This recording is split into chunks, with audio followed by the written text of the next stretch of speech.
Ce sera Corneille Nangaa, le candidat des confessions religieuses à la succession de l'abbé Malou Malou en tant que président de la Commission électorale nationale indépendante en République démocratique du Congo, a été désigné le mercredi 21 octobre 2015. Une désignation qui s'est cependant faite sans l'Église catholique. Selon le secrétaire général de la Conférence épiscopale nationale du Congo, l'abbé Léonard Santédi, Corneille Nangaa est le candidat de 7 sur les 8 confessions religieuses que compte la République démocratique du Congo. Au cours des échanges, il est apparu des divergences notables sur des principes majeurs devant être respectés pour honorer une telle responsabilité. Dès lors, l'Église catholique a pris la décision de ne pas participer à un vote qui n'en est pas un et qui semblait être décidé en amont. Corneille Nangaa occupait jusque-là la fonction de secrétaire exécutif adjoint de la CENI et était le candidat de l'Église du Christ au Congo, au poste du président de la CENI en 2013. Selon Monseigneur Milang Wenei Wata, évêque de l'Église du Christ au Congo, la désignation de Corneille Nangaa s'est faite dans la convivialité. Il a été choisi en raison de sa technicité et de sa probité morale. Ce qu'ils ont fait, ce n'est qu'une proposition. La proposition doit d'abord passer par l'Assemblée nationale et au Sénat, je crois,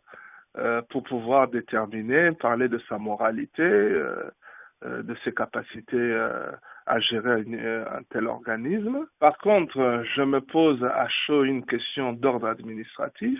C'est quand même un couac de faire passer un secrétaire national, exécutif national adjoint au rang de président de la même organisation. La moitié des Congolais sont d'obédience catholique. Ils ont quitté la table des discussions. Ils doivent avoir des arguments sérieux pour qu'ils quittent cette table de discussion.